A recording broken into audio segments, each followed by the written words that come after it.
ऊसर खेत शिव जी धनवा रोपैल उपजिला मंगिया धतूर हो।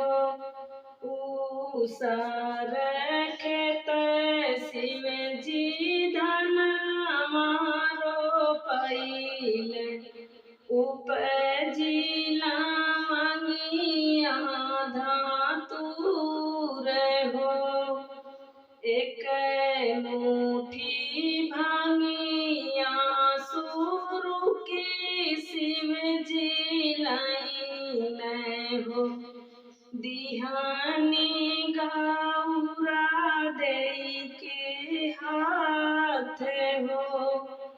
एक मुट्ठी भांगिया सुरु के शिव जी लाइन हो। दिहानी गौरा दे के हाथ हो। तनी काये गौरा भांगिया रगड़त्यु मोरा माना भइल बैराग हो। तनी काये गौरा हो भांगिया रगड़त्यु मोरा माना भइले बैराग हो। एक हाथे गौरा हो भांगिया रगड़नी दूसरे हाथे पोछे नैना लोर हो। एक हाथे गौरा हो भांगिया रगड़नी दूसरे हाथे पोछे नैना लोर हो। एक कहना शिव जी हमारा हो जे मन त्या हाथ जोड़े अरज हमार हो। एक कहना शिव जी हो हमरो हो मन त्या हाथ जोड़े अरज हमार हो। तनी काये शिव जी नाई हर विदा करत्या हो। आमारो वलिया चूधार हो। तनी काये शिव जी नाई हर विदा करत्या हो। आमारो वलिया चूधार हो। लाली लाली डोलिया कैसब जाओ हरावा हो। लगी गईल बाकी सौ कहार हो।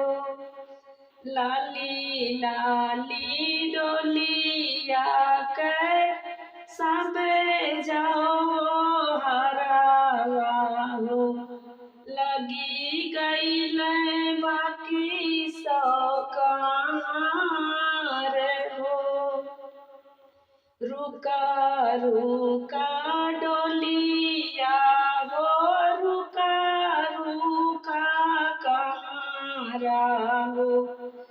गौरा के टूटल सामान हो। रुका रुका डोलिया हो रुका रुका कहारा हो। गौरा के टूटल सामान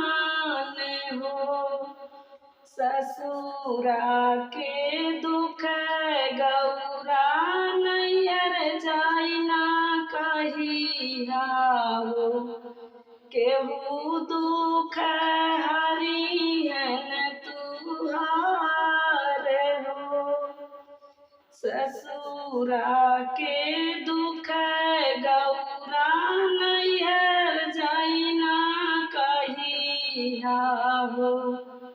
केहू दुख हरि ना तुहार हो।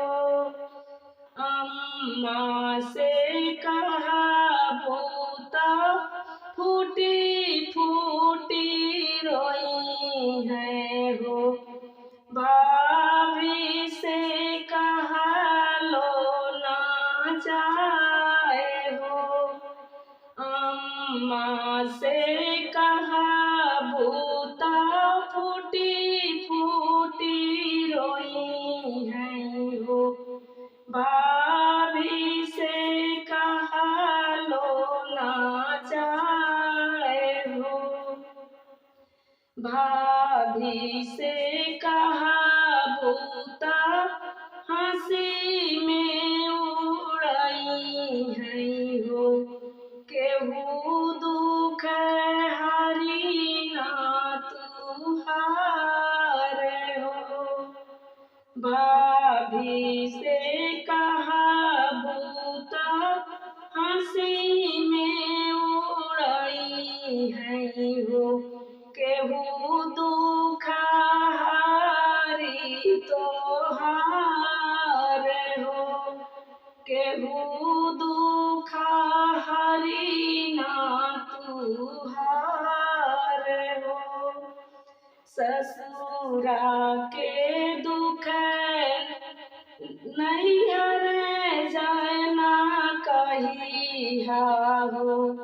ससुरा के दुख गौरा नैहर जाए ना कहिया हो।